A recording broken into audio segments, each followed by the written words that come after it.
Yo, what is going on, fellas? Let's go. What's up? How's it going? Not much. How are you guys? Surviving. Been a long couple of days, but it's been fun. What's up? How's you guys tournament so far? Why has it been such a long day? A long couple days. Just boozing. Long day of boozing. Boozing and watching 14 hours of hoops. Worth it.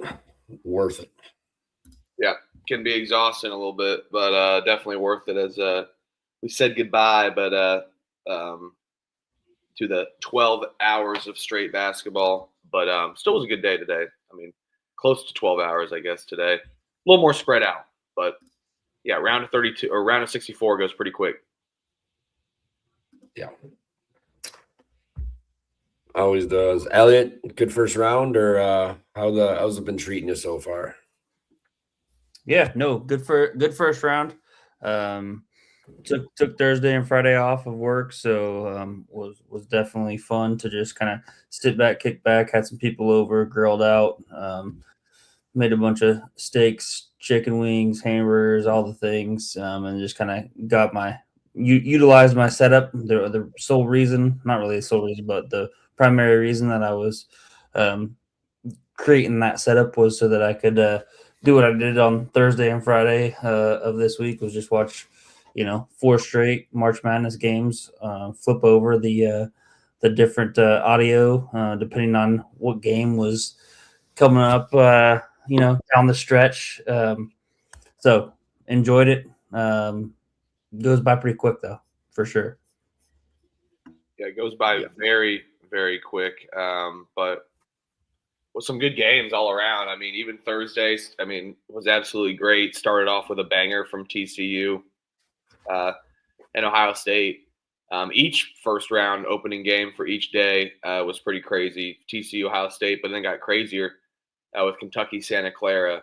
We got to see a half-court shot, basically, and then also another game winner and a missed timeout call. Unbelievable. So fire game, Santa Clara back and forth with Kentucky, just like it was at TCU, Ohio State. That's what college basketball is all about. Down to the final 40 minutes, games can be won in 5 seconds. So, pandemonium, man. And I think that was a good cap to March Madness, a good start to it, I guess, and a lot of other good games as well too. Yeah, that Santa Clara one was brutal. I had the under and +3. I don't know why I double bet it out the gate, but I did, and it was sweat free for majority of it. I mean, it was a 1-point game in the under, and that half-court shot was just hell of an ending. I mean, yeah, scenes at the bar for that. The final 10 seconds of that game, but brutal loss. But yeah, it's been fun. I mean, a lot, some blowouts, but I mean, High Point taking down my Badgers. Of course, the only seed to get upset, really.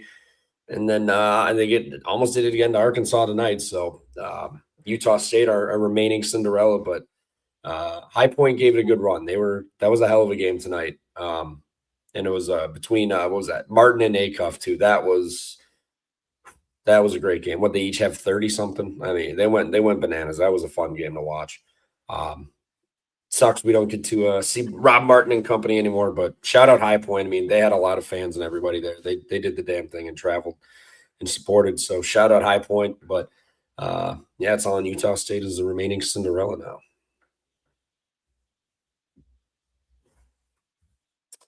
Other new, Randy Bennett rumored to go to Arizona State. I don't know if you guys saw that. There's some Randy Bennett to ASU talk that came up today. I thought it was interesting. It'd be weird not seeing him on the sidelines, but it definitely would be a move up, especially losing Gonzaga in that conference. Basically, it's an auto bid now, but actually, it's not even existing anymore, is it? It'll exist. WCC. The WAC is getting disbanded. The WAC is. Yeah, but yeah, it's been a fun couple days. My liver's ready to do nothing tomorrow, so I'm excited, and some good games tomorrow too. So hopefully we see some upsets, or we'll just see more chalk. But it's been a fun turn. Yeah, it's been a fantastic tournament. I think Cinderellas are very much alive. We're not gonna skate over that one a second. So your Badgers let you down. Let's talk about that one real quick. Greg Gard, man, not the best round of 64 team. He's been to the Sweet 16 once. Greg Gard has, I believe. Hey, I've been clamoring for him to get fired for years. John Tonji saved his job last year, and he should. I love Greg, but it ain't working, dude. It ain't working. For having Tanji, Blackwell, and Boyd the last 2 years, having one tournament win is like inexcusable. Like, come on. Yeah, just get rid of him. I've been over Guard for years. Tanji saved his job. You got an extra year. You fell on your fucking face again. I don't know if you saw a video of him walking down the tunnel after the game, but he was pretty beat up about it. I mean, I think he knew the severity of that one. Not winning a game is brutal. So, yeah, we'll see what happens. But if I had to guess, he will be back next year to run it back and lose before the second weekend again. Watch Nick Boyd's antics for another year. I'm excited for that. No, he's done. His Right. career's over. Yeah, that's right. I thought he had one more, but Duke. Blackwell does. He's a junior. That's right. Duke and Siena. Siena kept it close. Was leading up by 12 at the end of the first half. Jerry Mack in the interview dress-up game and got it done with the plus 30.5. Almost got it outright. A missed dunk up 12. Siena had them on the brakes, man, and that would have been an absolute insane upset. Yeah. They clowned me when I did Kyle's show. I said, this is an interview game. If you think this game doesn't mean something for them, like, they're going to show up, and they laughed at me. And then look at what happened. Fucking Siena was up 12 at half. Was it 12 at half? Something like that. They were fucking putting it to them, but that second half, they couldn't buy a fucking bucket. Got outscored big time. Just didn't have enough gas in the tank, but hell of an effort from Siena. They had Duke shitting themselves. So shout out Siena, hell of a season, hell of a cover. Would have been really great to get that win, but wasn't meant to be. Well, Elliot, what about you? Yeah, no. A couple games that I came away impressed with kind of in the first round. Louisville, South Florida, that was a fun game despite South Florida only shooting 4 of 35 from 3. Hung in there, made it a game down the stretch. Louisville kind of survived. Isaac McNeely played really well, but then went up against the gauntlet, which is March Izzo in March, and did not get it done today. Easy, free money play there with the Michigan State spread, money line, however you wanted to take it. And then another game that I had a really fun time watching was VCU, North Carolina. I know they kind of ran out of gas today against Illinois, ended up losing that game by 20. But VCU down 19 with about 12 minutes left against UNC, able to go on kind of a 14-0 run, and then took it down the stretch, thought they were going to maybe lose it there at the end of regulation, but had a good stop and then survived it there in overtime. So that was a fun game. Terrence Hill Jr., 34 points, 5 rebounds, 5 assists off the bench. Incredible game for him. I love to see Phil Martelli Jr. Get that win for VCU, despite them, coming back today and just kind of being out of gas and facing an Illinois team who was firing on all cylinders for sure. And don't forget, shout out Howard, our boys, Ken, plus 31.5, easy cover. Only lose by 21. Glad I was able to talk you into that one. I'd be remiss not to talk about Miami, Ohio. They did get a good dub against SMU. They proved the haters wrong, which is always good to see. Miami, Ohio money line comes through since we haven't had a chance to talk about that play. And then we had a Gonzaga under go through as well yet again. Houston dominated. Yes, 2 unders back to back, and Texas money line. If you had that, because Texas wins and goes to the Sweet 16 yet again, another first 4 team going to the Sweet 16. And then shout out St. Louis, man. I watched the interview. It said, Robbie, we've been watching a lot of tape from Georgia. No problem at all. They definitely did. They won by 30, almost 30 points. So. Yeah, that was belt to ass from the opening tip. Georgia did not have a chance in that game at all. They led that game. I think it was 49-32, something like that. They're almost damn near up 20 points there in the first half.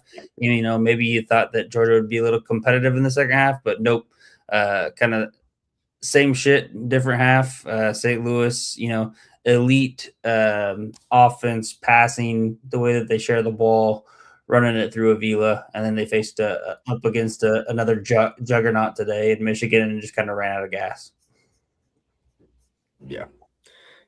Well, hey, they did throw a couple shots back in Michigan when they were down. They did storm back, and yeah, it looked good. I was on Michigan. I was like, oh fuck, they stormed back again, but they just didn't have enough gas for that last run. But hell of a season. That Georgia game was fun. St. Louis didn't even need the points, just took the money line. That shit was sweat free. Just kicked the shit out of them. That shit was fun. So shout out them. They got to win. More than a lot of these other mid majors were able to say. So, shout out SLU, good season, got to win. Just walked into a buzzsaw. Play Michigan, tough. Yeah, no, for sure. Shout out Wright State as well. They fought really hard, had Virginia down to the wire, and then I was surprised. Well, you were. I thought of all people, Ryan Odom being the 16 over the 1 seed. I figured he would be ready and prepared to play one of these lower seeds, being the guy who's done it to a 1 seed. They got the win. Shout out them. Shout out Wright State came to play, but I was expecting Virginia to show up a little bit more than that. But whatever, survived in advance. It's March. They got Wright State's best shot, and they survived. Yeah, I got to see Wright State live, so I had special place for them.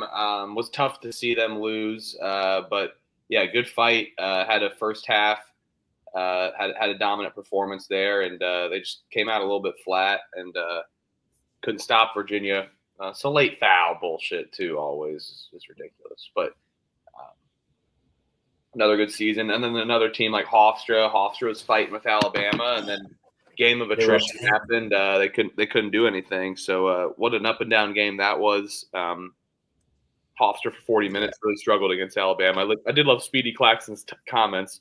Imagine William and Mary on steroids. That's pretty funny. So I didn't see that.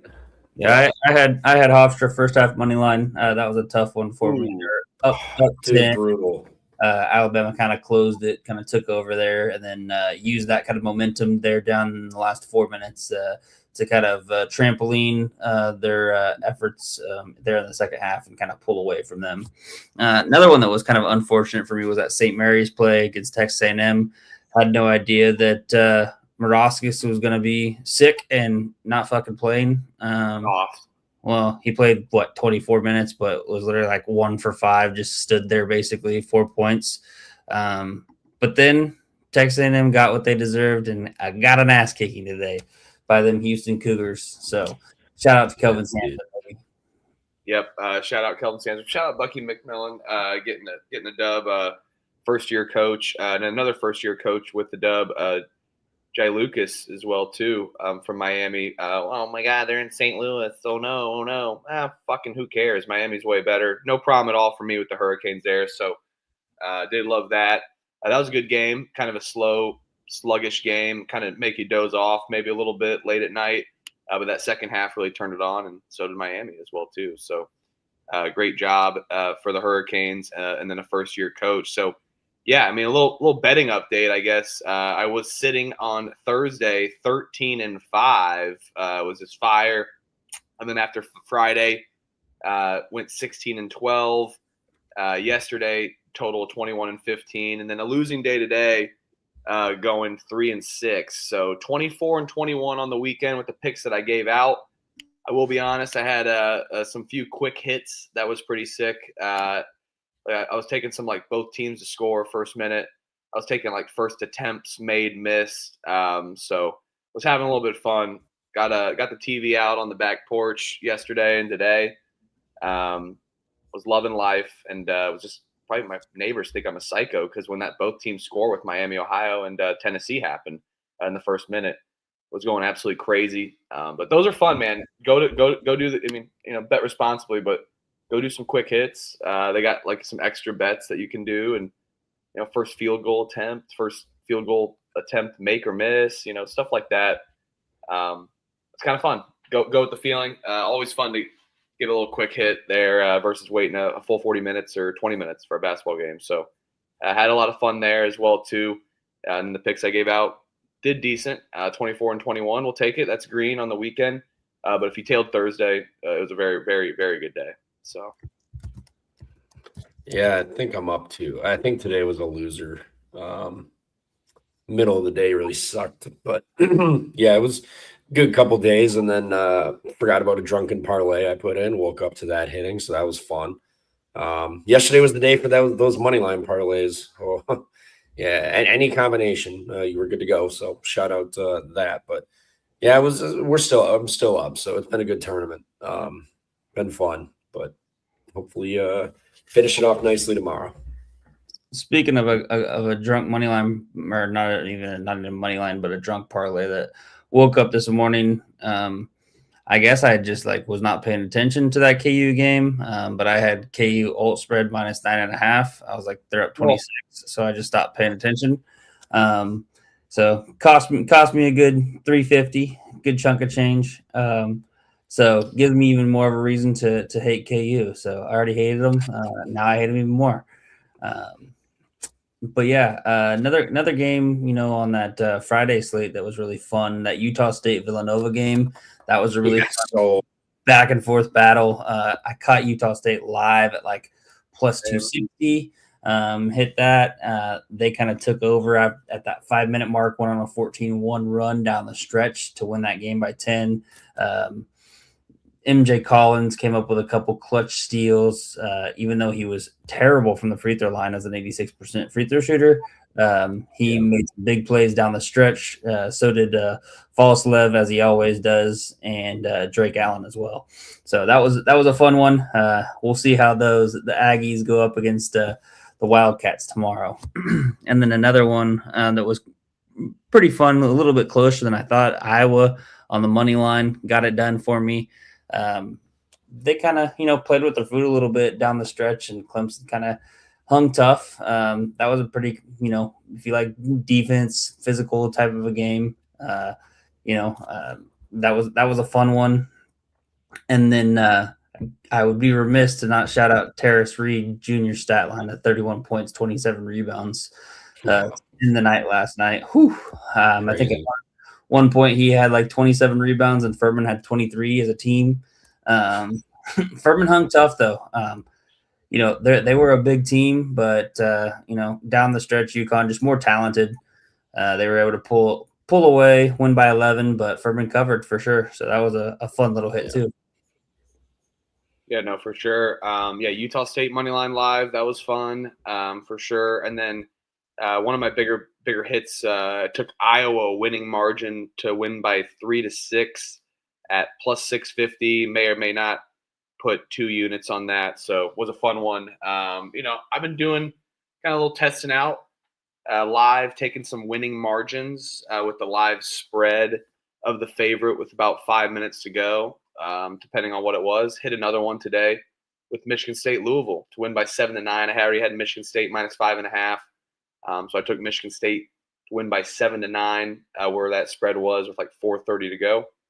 And it was a minus 8.5 spread, 9.5. It was tickling around there.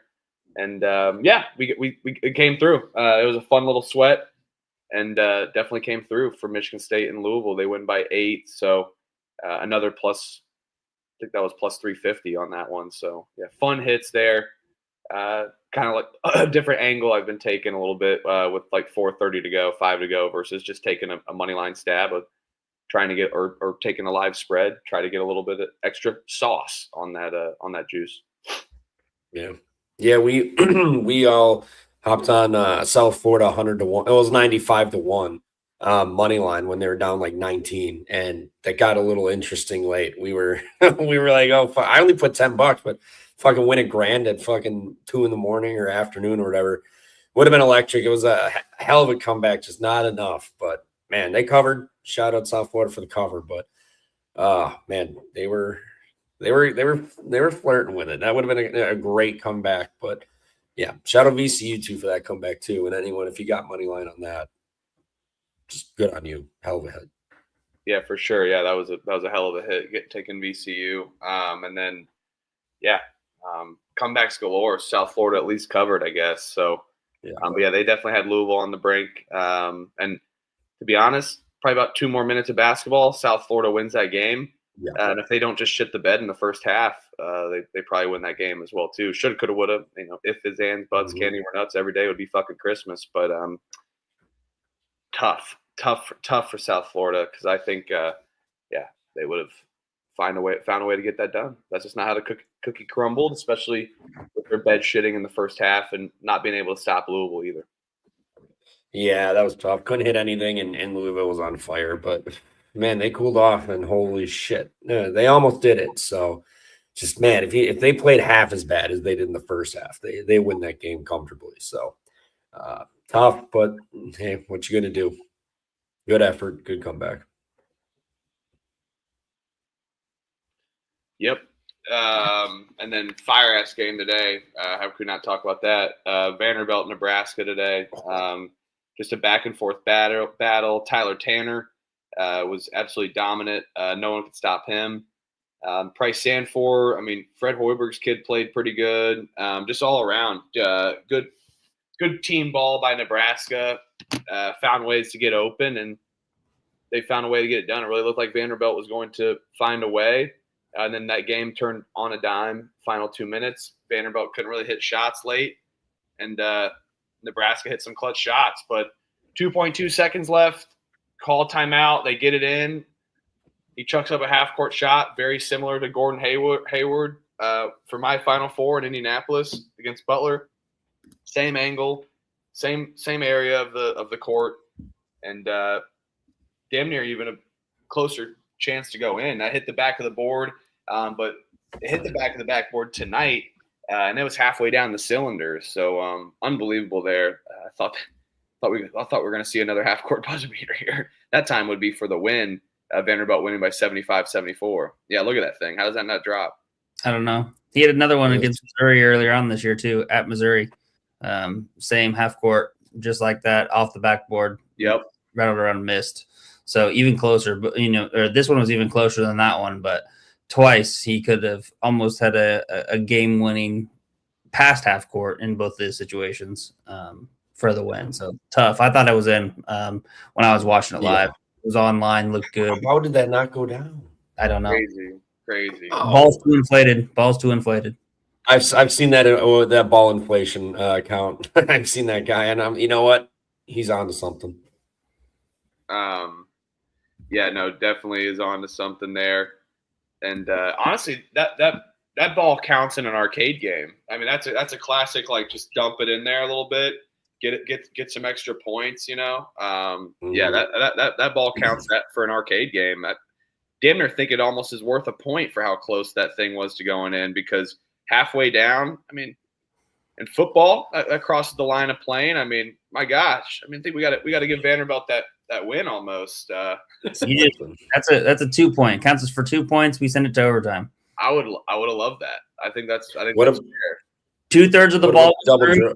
2/3 of the ball was through. Yeah.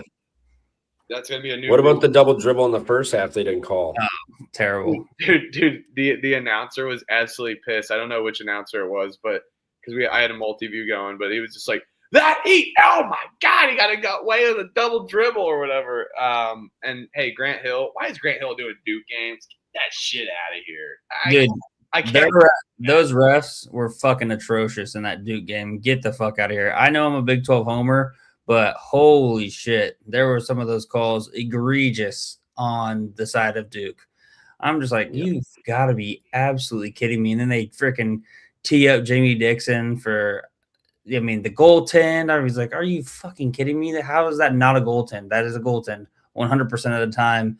fact that you missed that. You see them all the time. They call it, and then they go and review it because the only way you can review it is if you call the goaltend. But nope, they just let it play. Then phantom fouls.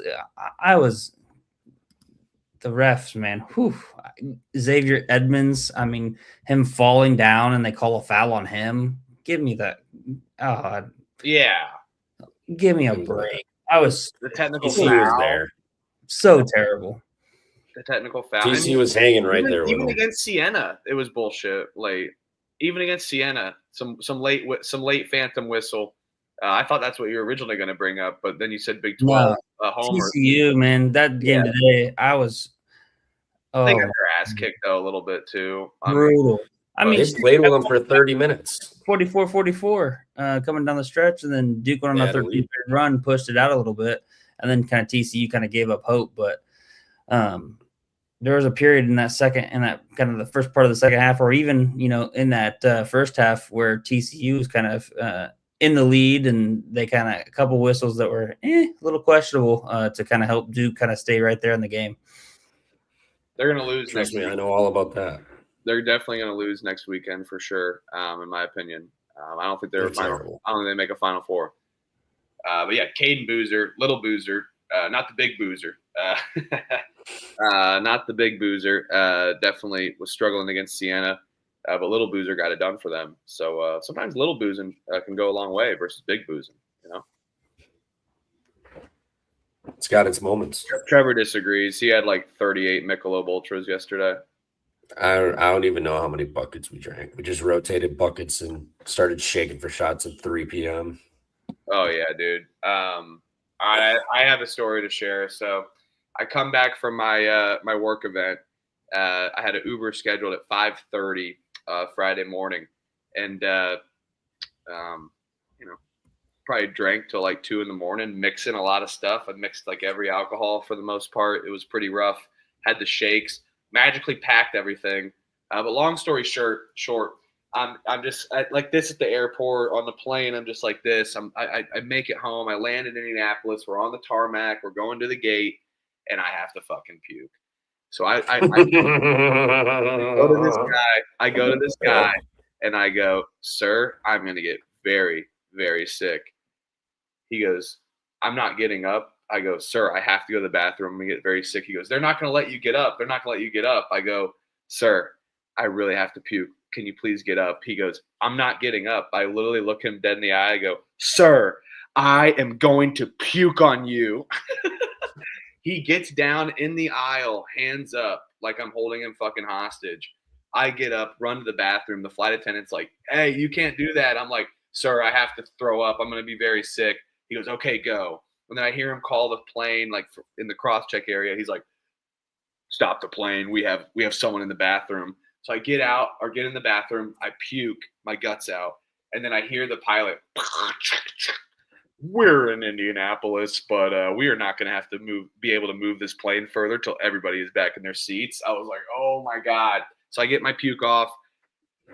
I was not puking in that fucking bag next to that person. I don't give a fuck if there's whatever. I know my actions affect other people, but this time, sorry. But also, stop the plane. Come on. We're on the fucking tarmac. But anywho, I go back to my plane. I'm in absolute complete shame. Head down.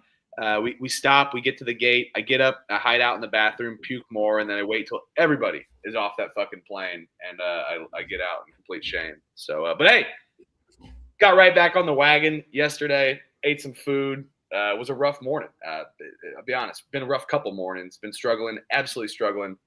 So food poisoning with some booze, not very good. Just so you guys know. Not a good combination. Not a good combination. Pissing out your ass, shitting out your fucking mouth. Terrible. So yeah.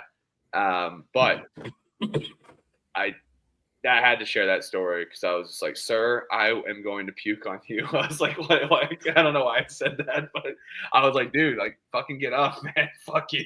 I don't care." Yeah. And then the fucking flight attendant who stopped the plane, he goes, I would have done the same thing. I'm like, well, fuck you for stopping the plane. Shit. That's just protocol, I guess, but fuck, that's hilarious. Yeah, fuck the protocol. Fuck it. I mean, God, break the rules. Yeah, dude. I was like, I'm gonna puke on this fucking guy. Like, You didn't move. I would have just threw up on him. Fuck it. God, I literally wanted to. I don't know. That's fucking assault, but my God, when I got up, I was like, everyone's gonna think I'm fucking. Everyone thinks I'm fucking robbing this plane right now in Indianapolis. But anywho, non-basketball aside, back to basketball. Good weekend all around. I think we got some great games coming up. But I'd be terrible to not shout out our sponsors 30 minutes into our show, because if you haven't seen, go to Rhythm's social media page. They had a perfect bracket first round, 32-0. A Rhythm user did. I think it extended a little bit, and they have Michigan winning their pool in that bracket. But 32-0 opening round, picking all the winners. So absolutely fire stuff from Rhythm, using those bracket model generators that we've been touting the last couple weeks, fixing a model how you'd like to fix it. Pretty simple. Rhythm's pretty easy to win bets. Helps it with brackets in your pools as well. I think this is a perfect time to get signed up, as we have golf on the horizon, Masters April 11th, 13th. We have baseball, of course, starting next week. New collective bargaining agreement. We're back. Bet the W, as Megan said. Yes, and the WNBA, as I was just about to fire off that, because it is fire, absolutely, what the WNBA printed for all of us last season. I did get a little late on it in the summertime, but it's never too late, because Rhythm helps you pick up the slack no matter where you're at. So yes, modeling, picking games, they're going to have you covered all through this summer. And then leading up into the fall as well, too. So a great time to sign up is finishing March Madness with them using promo code PFP25 before the spring and summer sports take over. Oh, and I guess that NBA shit, too, in the playoffs as well, too. Don't forget about that. I'm not as excited about it because I'm a Pacers fan, but, I'm excited about the draft lottery. But I'll still watch the playoffs as well, too. And I think Rhythm does very good with props as well. So make sure to use them for the NBA. How could I forget about that? We're so excited about the WNBA. So we have all of those 4 sports that you can use Rhythm for. PFP 25, 25% off the first month.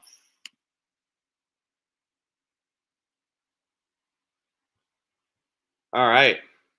Let's pick some games. Little late episode.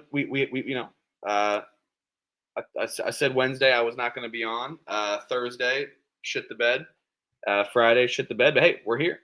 We'll probably be back maybe tomorrow night, but most likely we're going to figure out a weekday schedule, just because we got games Thursday through Friday. So we'll stay tuned on the scheduling. Maybe tomorrow night, but most likely will be Monday night. I think we have games Monday and the NIT games. I don't think we do. Yeah, we'll see. But stay tuned for where we schedule the weekday episode. But we're back today. So looking forward to that, because we got 8 NCAA round of 32 games like we just saw today. And then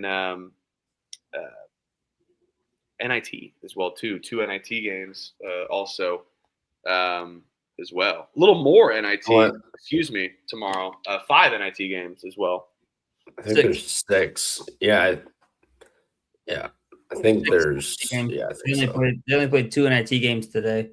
Unfortunately, the UNC Wilmington, our Skyhawks lost. Or Seahawks lost, and then Dayton was belt to ass there, and then Nevada survived against Liberty, kind of pulled away down the stretch. A couple, 2 or 3 minutes left. It was a pretty close game, 2-point game, but.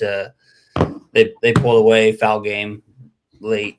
So, yeah, good win by Dayton, but NIT was giving. So we'll just get these kind of going before the round of 32. 6 games tomorrow. Sorry. Wake Forest versus Illinois State. Wake Forest is laying 7.5 against the Redbirds. Over unders 149.5. 4:30 game here in Winston-Salem. Give me Illinois State, no fucking problem. I don't think that Wake Forest is going to have an answer for Chase Walker. You see Illinois State get hot. I am worried about their guard play, maybe not matching the athleticism of Wake Forest, but no problem at all. Illinois State gets it done, especially the 7.5. And I think Illinois State's live here as well too against Wake Forest. Yeah, Kinzinger. I said Illinois Masterclass State for or Illinois UNC State. Wilmington was my pick for the NIT to win it, at least to get to the championship. So I'm going to stick with that. One of them's out. I'm not going to falter and skimp out on Illinois State. So come on, Redbirds. Yeah, Illinois State. I'm not laying points with Wake Forest. Hell no. Yeah, I'll take Illinois State as well, plus 7.5. I think we're going to see a close competitive game, as we've kind of typically have said throughout this NIT tournament so far. And usual, these mid majors come and play with more passion, more drive, more want to than the Power 5 schools. So I just think that Illinois State we're gonna see a prideful performance with them, and they maybe a little bit disappointed with how their season ended and just underperforming there, especially in the Missouri Valley tournament, getting blown out in that first round against Northern Iowa. But now you look and see Northern Iowa's dancing, or they were dancing. But yeah, I think Illinois State plays them possibly live on the money line, but I'll just take the 7.5. So lock it up. And shout out Mick Cronin for the donation. What are your thoughts on UCLA making the Final Four?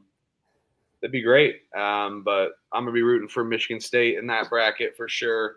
Have you been giving me heat?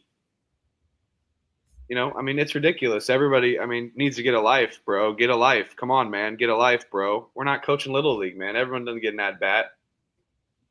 UCLA, 7-2 since are you raising your voice to me? Did you just raise your voice to me? Thanks for the donation, but did you just raise your voice to me? Appreciate you, Mick. I'll support anything in this March Madness. I don't give a shit if all my bets lose. This is March Madness. Life's great. He also wants Trevor to stop vaping as well. Oh. Wouldn't that be nice? Raise your voice to Trevor? Yeah, just raise your voice to me, bro. Yeah, Elliot. Damn. Unbelievable. I don't get Mick Cronin. At this point, Mick Cronin, perfect nickname, by the way, I think. Pat on the back. I'll tell you what, he may be a fucking dick, but man, he's hilarious at this point. Some funny sound bites. I've been trying to tell you this.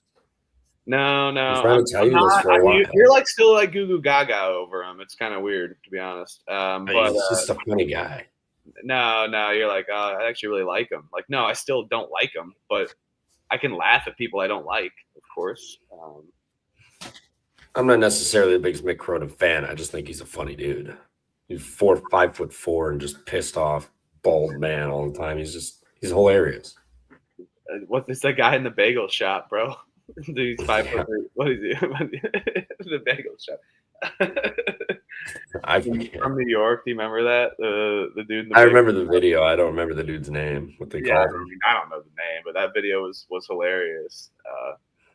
Anywho, let's NIT still. Auburn laying 13.5 against Seattle. Over/under is 146.5. I'll take Seattle plus 13.5, but no bet for me. Kind of worried about them for 40 minutes. It also is just a spite to not take Auburn. I hate this team. I hate everything about Auburn. I never thought I'd really hate Auburn personally too much. And I had some respect for Bruce Pearl, but yeah, tough look for Auburn. I think it's time for their PR to get figured out over these next 4 or 5 months in the offseason and figure it out going into the fall. I want no part of Auburn. They're probably making a run potentially to Indianapolis, but no bet for me. Don't want to touch this game, and I just am worried about Seattle athletes keeping up for 40 minutes. No bet, but Seattle plus 13.5. Yeah, it would be Seattle with the points for me. Auburn's they're not good. We've seen them lose games to bye games at home this year, so or at least come close. So yeah, it would be Seattle, but I'm not betting this game. Yeah, I'll take Seattle plus the points as well. No bet for me either. Got my eyes on a little bit some other NIT games, and then mainly particularly the 8 round of 32 games. So not going to want to be, I'll check this because I'm interested. I hope that Seattle fucking wins outright. But I will take the plus 13.5 with Seattle. No bet. Yep. UNLV to Tulsa. This line's weird. Tulsa's good, but they also just almost shit the bed. UNLV's been playing kind of out of their mind. They're winning some games here. I think they can do it. I'll take UNLV at the points. No bet though. Yeah, this one's tough. I mean, Tulsa kind of survived their scare against Stephen F. Austin there in overtime. UNLV went on the road and took care of business against Irvine. Hell of a win for them. Now, can they repeat that against Tulsa? I'm tempted to just take the over 161.5 here instead. That's probably what I'm going to pick. Not sure if I'll actually bet it, but I'm tempted to just play the over with both teams playing with a lot of pace, good offensive teams, defense kind of suspect. So give me the over 161.5. Points. Where's my mouse? I can't find it. There it is. George Washington, G-Dub heads to the pit. Mexico's laying 7.5. I didn't really. Rafael Castro could make an impact on this game, but I'll just go with the pit here. I'll lay the 7.5. Might be a little bit of a tax, but I think the pit could take over and take him to a big victory here. I'll lay it with New Mexico, but no bet. Yeah, I'm gonna not be fading the pit. Didn't fade the pit last time. They absolutely smoked Sam Houston State. Gonna continue to take New Mexico here. George Washington kind of been out on the road. Again, another team that kind of plays with a lot of pace, which I think is going to bode, not so great against New Mexico, who also plays with a lot of pace. And now we're going to get more so the, kind of smelling like a blowout for me. If George Washington was more efficient offensively, played a little, were able to keep the possessions down and limit some possessions, I think that they'd maybe be a little bit more capable for me to back. But here with kind of New Mexico already playing with pace, they're going to be comfortable with that. I think they run them out of the gym here. Yeah, I'm going to get a little feisty here. We've been playing with house money all season. George Washington, first half money line. New Mexico, full game money line. That's going to be my bet. Get a little crazy here.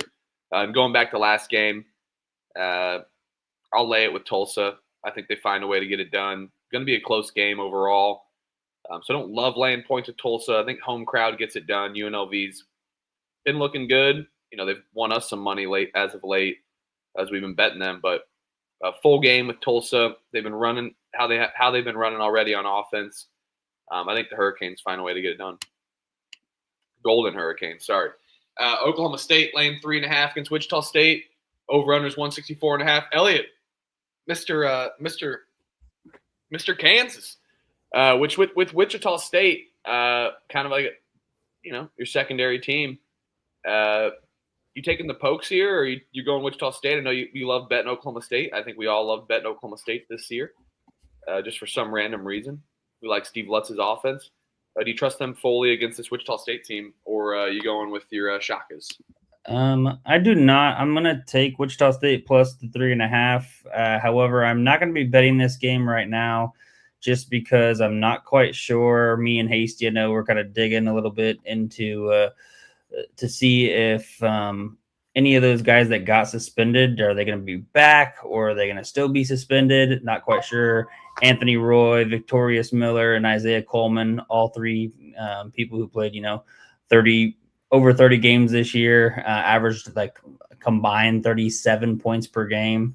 If they're missing them, I'll probably even take Wichita State on the money line. They survived against Davidson, but I don't think they would survive against Wichita State without those three. So Wichita State plus 3.5. Wait to bet it depending on that news. Yeah. I guess, wait on that. I totally spaced it.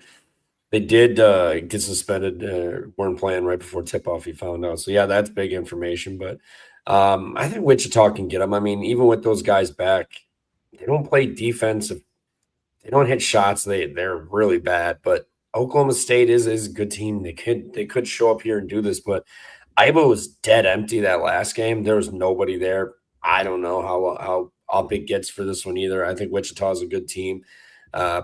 Pretty solid coach too. I think going on the road here, big step up game against the power conference. I'll take Wichita here plus the 3.5. Yeah, I'll take the 160. I'll take the under 164.5 here. I know it's a little crazy. Haven't done a crazy under in a while, but with that news up in the air, who knows? And I still think it's a pretty high number where if it's high scoring, it could be like an 80-70 game. And the 158s, 157s, I think it's going to be a little sweaty, but I'm going to do the under 164.5 there.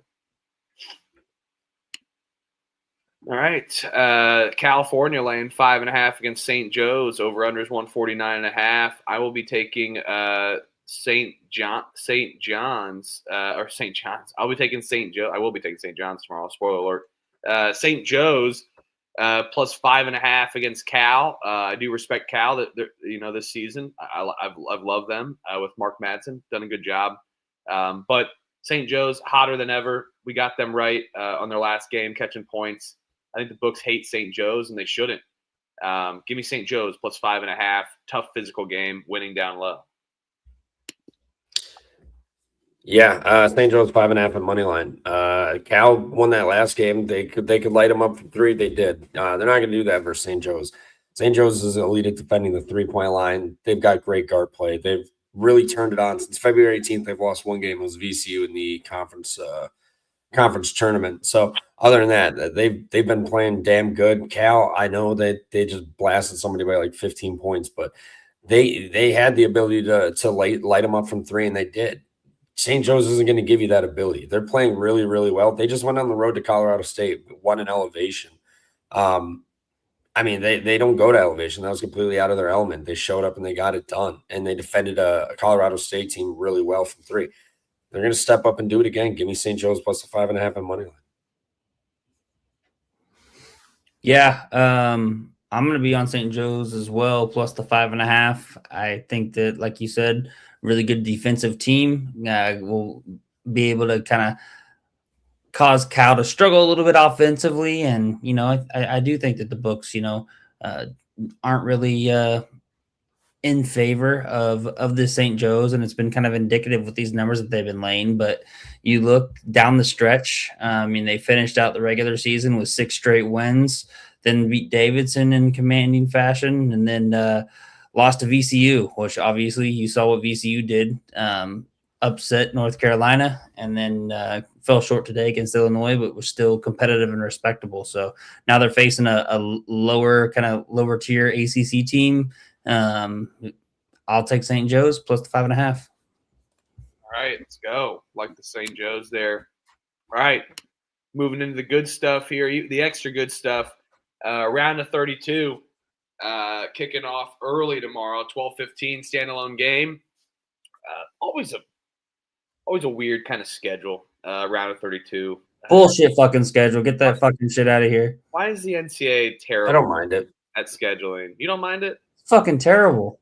I don't mind it. I like my nights to be filled with watching games. So it's better they don't just two done. It's kind of nice. It spreads them out. Then you get a little bit of a triple game window, peek back into Thursday, Friday a little bit. It's kind of nice. I don't mind it. It's not my favorite, but I don't hate it. Like, I'm fine with it. More standalones, please. There's 2.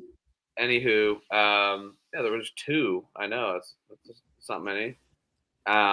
It's fucking stupid. Is my thought. But I'm not here to bitch. I'm just here to watch games and enjoy it. And I'll be enjoying this tomorrow when Miami covers the plus 7.5 against Purdue. Over under 147.5. I like my Lucas and like Malik Renew. Even though he says University of Indiana, he's got some hatred for these teams. And I think where Purdue can struggle is teams really good in the interior that can match their down low presence. Purdue just shot 100-plus points against Queens. Now they're going up against a physical Miami team. I think they're going to be a little bit shell-shocked for sure. And this game's going to be a lot closer than we think. Miami plus 7.5. Let's hope Purdue's not hitting all their shots. I'll tell you what, That's how Purdue has to win, by making threes, man.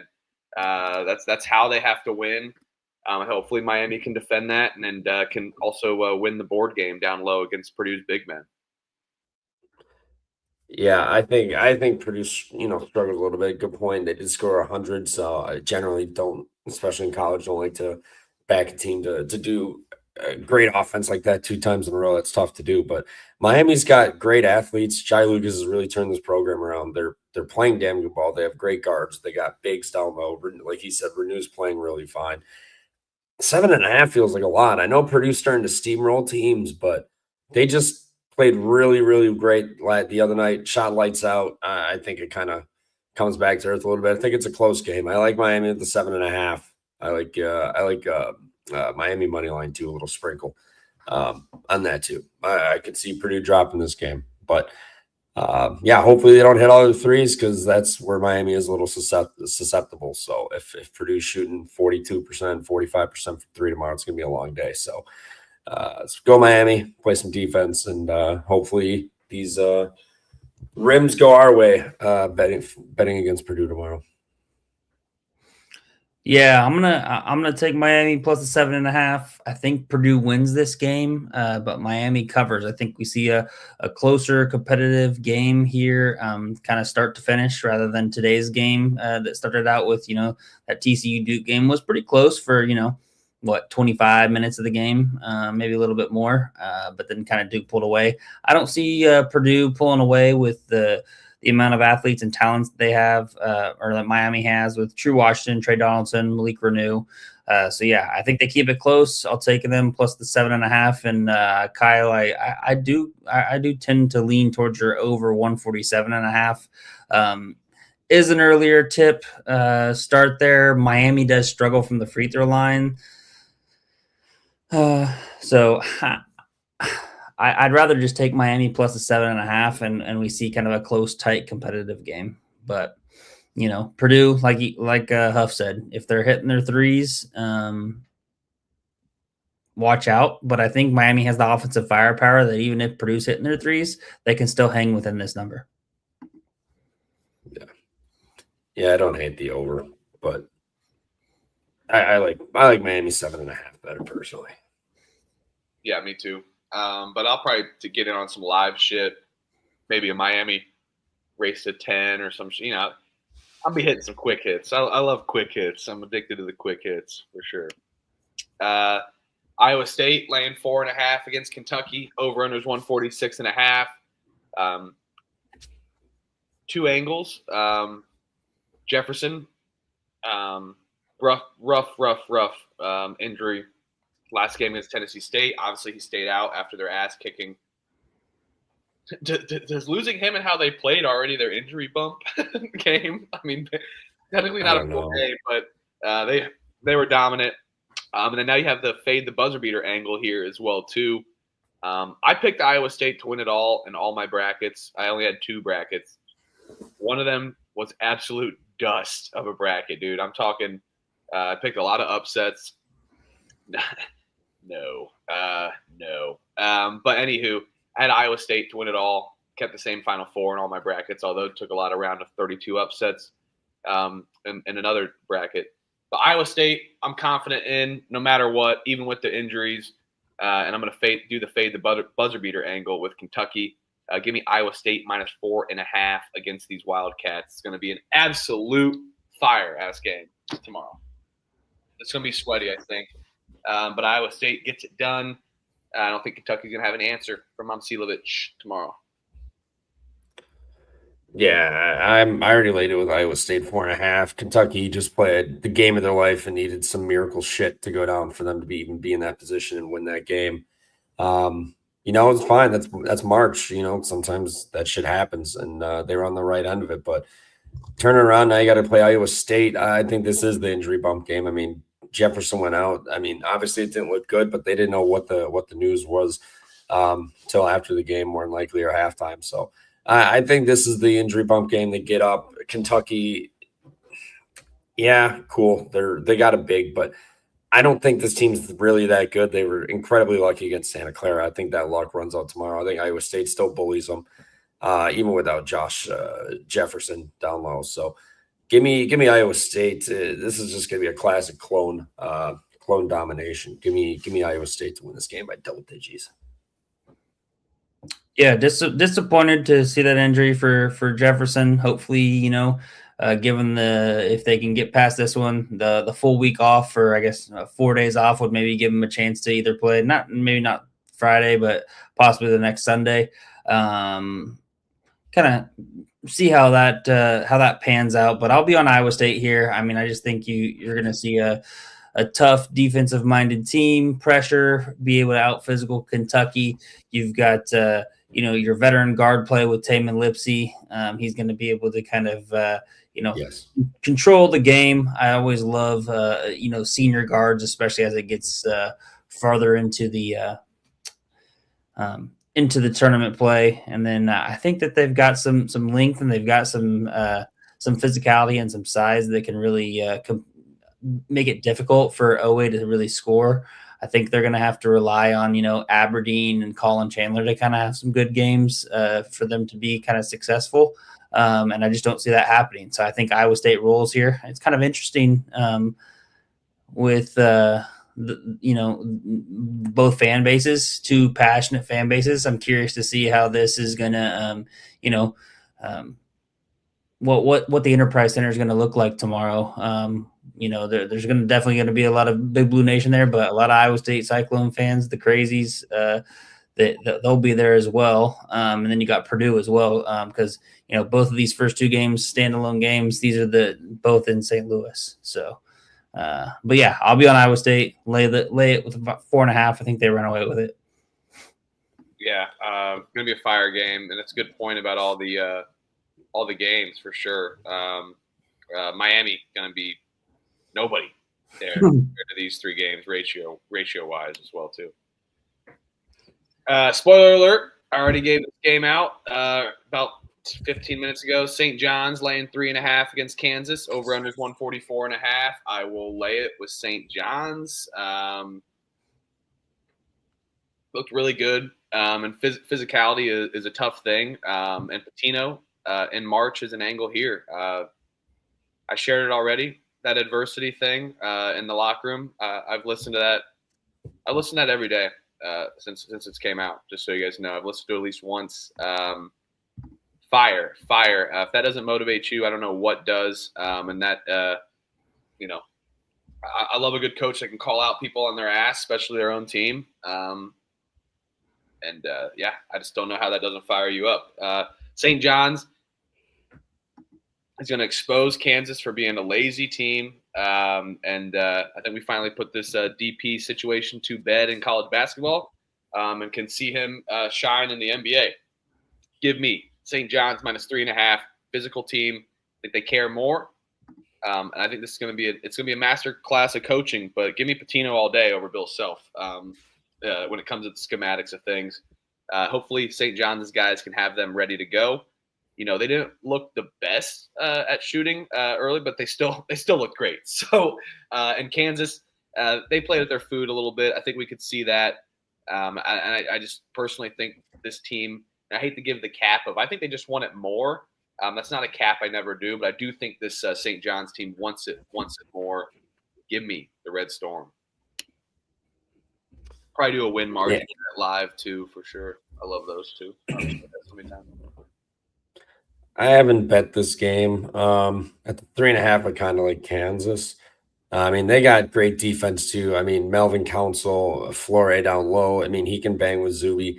I think that'll be a real war down there between those two. But getting 3.5 here, we've seen St. John's go scoreless for long stretches of time under Patino here. I mean, dates back last year, this year they've done it. I mean, the infamous 18-minute game. 18-minute second half where they didn't score at all. It was just incredible. Now you're on a neutral. You're playing another great defensive unit. I mean, Zuby Ejiofor obviously will be the best player, but Flore can guard him. We've seen him step out on guards also, like you had brought up. Defensively, I think Kansas has got good defense. I think they can hang within this. I think they can win this game. But I just can't fire on it. I don't know why. I like Kansas, but I just haven't fired on it. If it gets up 4.5, 4, maybe I'll fire. But Kansas, but no bet for me in this one right now. I will be on something, obviously. Maybe an under too. Could be on under 144. That might not be a bad look with these two great defensive units, and we again the scoring drought possibilities from St. John's is always a helpful factor in those. Yeah, I'm going to go with St. John's. I'm going to lay it minus the 3.5. I think they get it done. Zuby Ejiofor revenge game was at Kansas. Bill Self, I guess, maybe wanted to kind of keep him potentially, but then he brought in Flory Badunga, and that kind of caused for Ejiofor to leave and go to St. John's. So I just think we're going to see a very passionate performance from him. We see a double-double. We get a Bryce Hopkins masterclass game as well. And I think it comes down to St. John's is going to be able to force some turnovers on Kansas, and Kansas not really good at forcing turnovers. So St. John's is maybe going to get a few extra possessions, and down the stretch when it matters most, they'll be able to kind of get it done. So give me St. John's minus the 3.5. They get it done there in Viejas. Yeah. No, I like that. I like all those. Love that, and rooting for that. Also like that under stab there. And yeah, maybe a Zuby Ejiofor first basket as well too. He almost had it. It was halfway down the cylinder as well in that first basket against Northern Iowa. May have had that. But anywho, Tennessee laying a point against Virginia. Over unders 137.5. Trevor, are you buying into the 6th seed being better, or taking this Virginia team who, to be honest, if you look at their schedule, tell me their best wins. Multiple wins, that is, you know? Do you think they can find a way to get it done against Tennessee here? Yeah, I've already bet Virginia money line minus 103. Excuse me. Yeah. Minus 103 already. I know they play in the ACC and whatever else, all the stigma around that. But this Virginia team's legitimately good. They're big down low. I mean, what do you have, 12 or 13 blocks in the ACC tournament? He's been a block machine all year. They've got elite rim protection. They've got very good guards. Don't turn it over. They can score and facilitate, do what they need to. I know they didn't look great versus Wright State, but I think it's a completely different game. I know Virginia may not be sexy team, but I think this is a spot they get it done and they win. They're going to get tested, obviously SEC now, but I still believe in their defense and I believe in their guard play to be able to get this done. I think Virginia's going to have the better defense. It's kind of shocking, but I do think so, especially after what we saw. I think they are, and I think Virginia shows up and gets this done. So I'm already on Virginia money line. Yeah, if I were to pick a side here, I would be on Virginia on the money line as well. I think that a lot of people are going to be on Tennessee, just seeing that kind of dominant performance that they put up against Miami of Ohio and how Virginia really struggled against Wright State. But, what we've seen, Duke struggled against Siena and then turned around and kind of belt to ass against TCU today. So I would go towards Virginia there on the money line. However, I'm just going to take the over 137.5. I think that this game is, the books are kind of seeing your typical Tennessee style of play with kind of Virginia style of play, but Virginia can put up some points as they showed, putting up 82 against Wright State, and they didn't even have a very good performance shooting the basketball. Besides, 13 to 26 from 3, but it was heavily weighted towards Jakari White just having a masterclass performance and kind of saving them down the stretch with 26. But Tennessee plays at a higher tempo this year. It's still really good defensively, but seemingly put the ball in the basket a little more, but can give up some points as well. So, we're seeing, I'm going to see like a 74-71 type of a game. I think that over 137, it goes over pretty easy, especially with the foul game there down the stretch. Yeah, I kind of like the under a little bit, to be honest. I think we see a defensive game here, in that favor.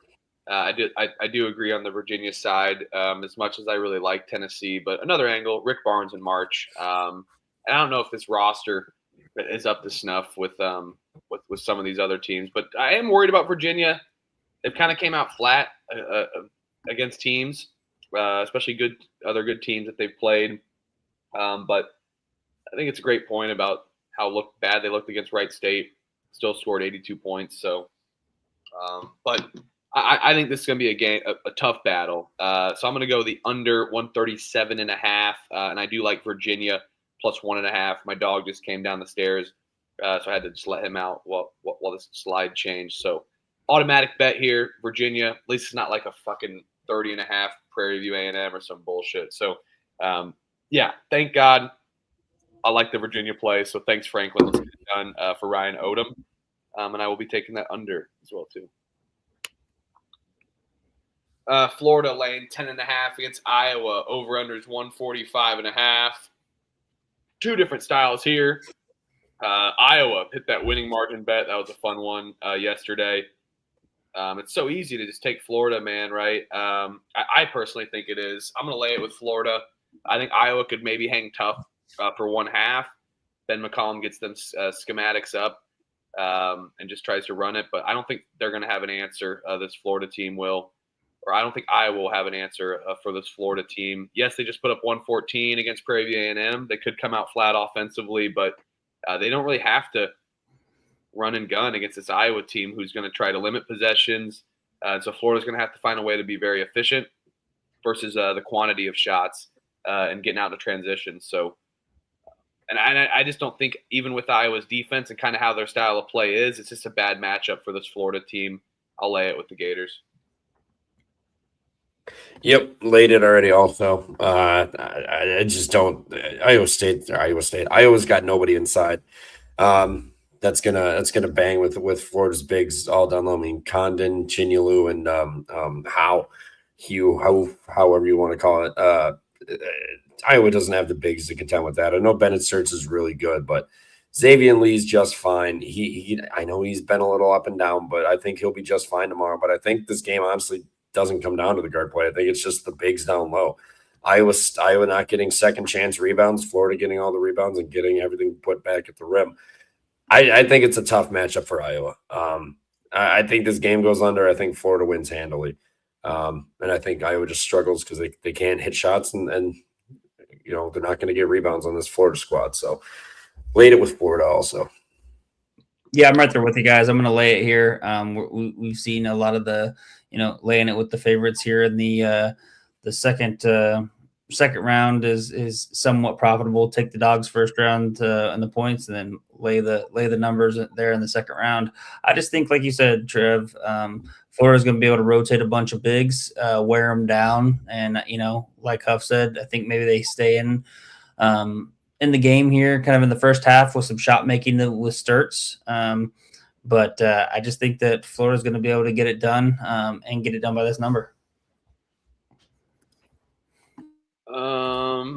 Absolutely.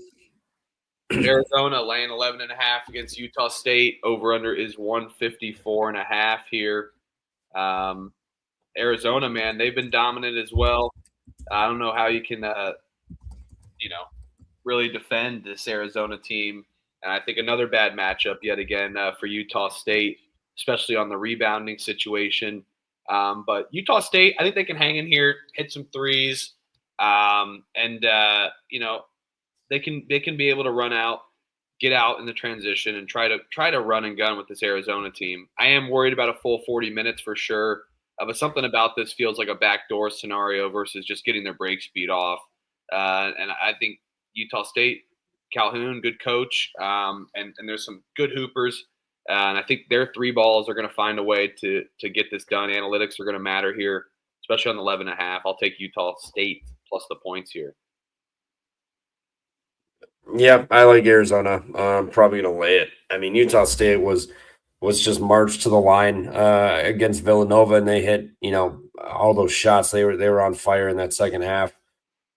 I don't know if that happens again against Arizona. Arizona is very good defensively, and they're very efficient offensively. I mean, they're not going to rely on threes. They're going to get down low and get in the paint and score. and they're going to rebound. They're also a very elite 3-point defense. That's trouble for Utah State because they need to be able to hit threes. So I think it's a tough outing for Utah State. I think they hang around the first half. It's a 5-6 point game, but I think the second half Arizona opens it up. I think Utah State just doesn't have enough horses to hang with Arizona for a full 40. So give me the Wildcats laying it. Yeah, you want to talk about size mismatch. This is a significant size mismatch, more so than the Florida-Iowa one, in my opinion.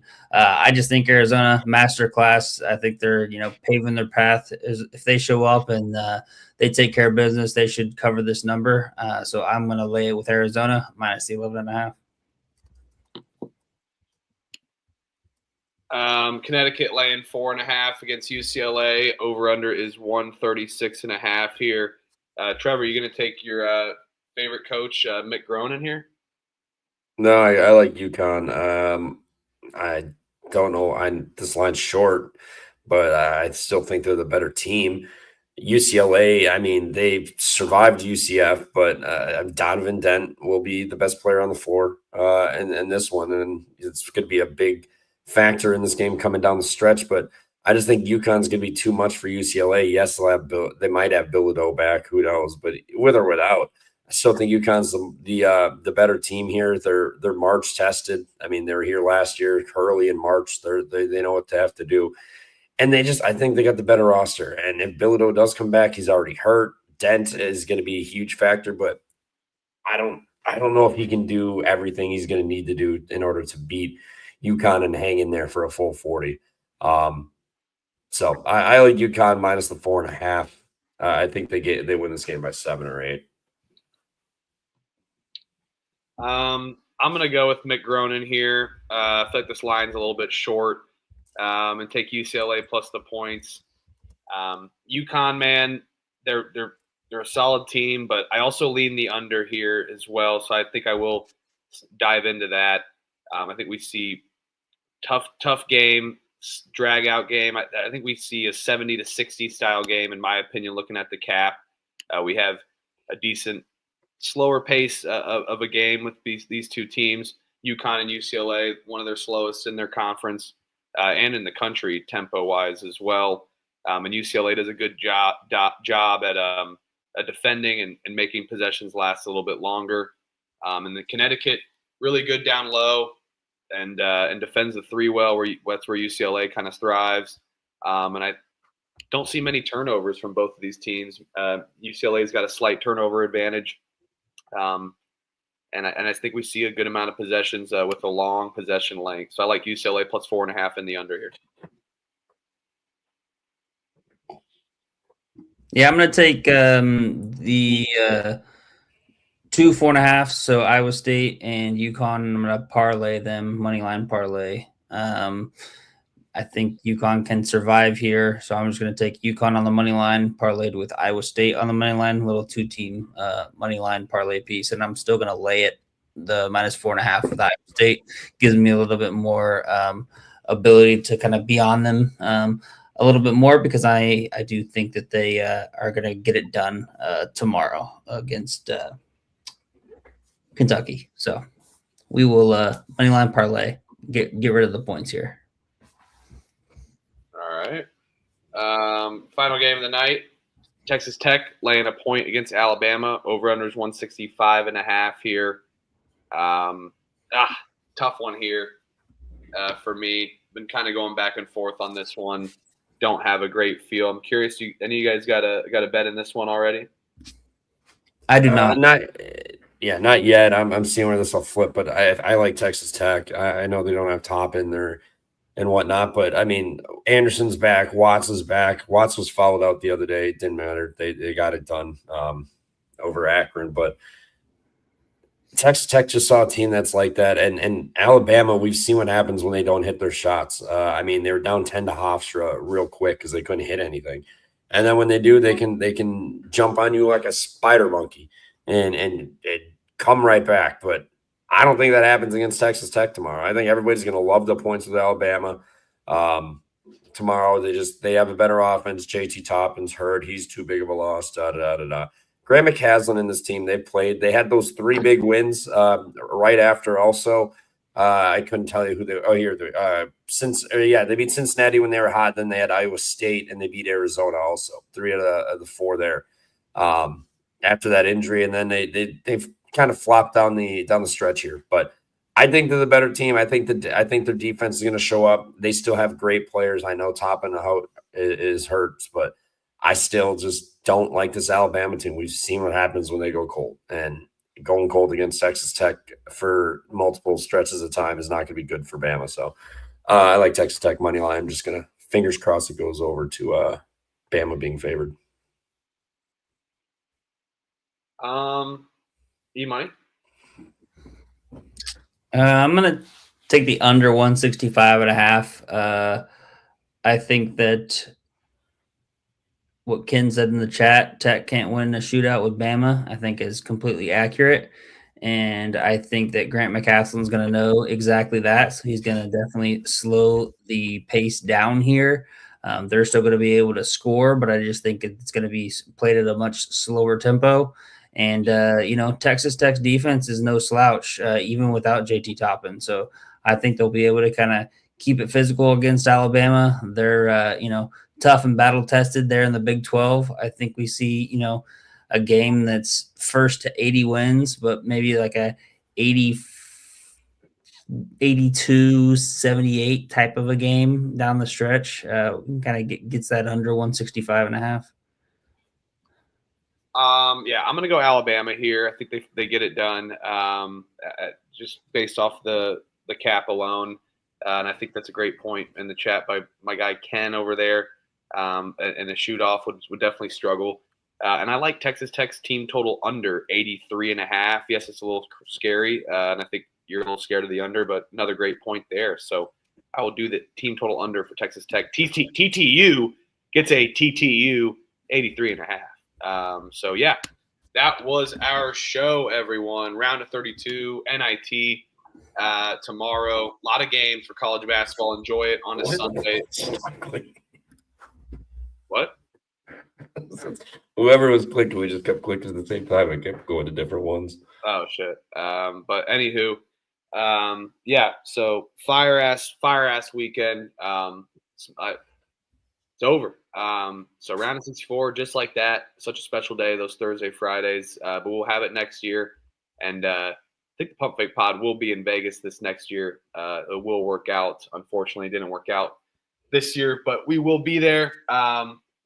Sweating out some extra bets and get some paper tickets as well, since they shut down all the mobile gambling unless you have some sketchy shit on the back end. But anywho, fire ass weekend, buzzer beater galores, comebacks, high offensive performances, some blowouts of course too, but that's always good to have a blowout in between some other games when you got 4 games to watch at a time. But yeah, couldn't ask for more. Absolutely so special. And excited for this week. Stay tuned what our schedule is. Most likely live Monday or Tuesday. So stay tuned for that. We'll be talking the regional finals there and the regional semifinals, Sweet 16, Elite 8 this weekend, upcoming weekend. And then the Final Four in the great state of Indiana, Indianapolis. Always a good host city, especially for the Final Four. Stay tuned. We'll have some great content there. Also, so check out our Twitter and YouTube, and turn those notifications on that like and subscribe button. It'll help you out with these sporadic schedules here in March. Yeah. It's sporadic has been one way to explain the last couple of days, but I wouldn't have it any other way. Excited, but the games tomorrow should be fun. End the weekend on a high note here. So go out with a bang tomorrow. Absolutely. It was a good weekend. Looks like we hit all of our bets. Anyone's got any final thoughts here before we get out of here? Looks like not. Yeah. Elliot is saluting. Pump Fake Pod in the air. See you guys tomorrow night. Appreciate everybody. Have a great Sunday. Hopefully it's been nice weather out there. It looks like it was great today. Last couple days here in the Midwest. Let's let that shine here in March. Peace and love, everybody. Let's frickin' go. And yeah, fire ass. Good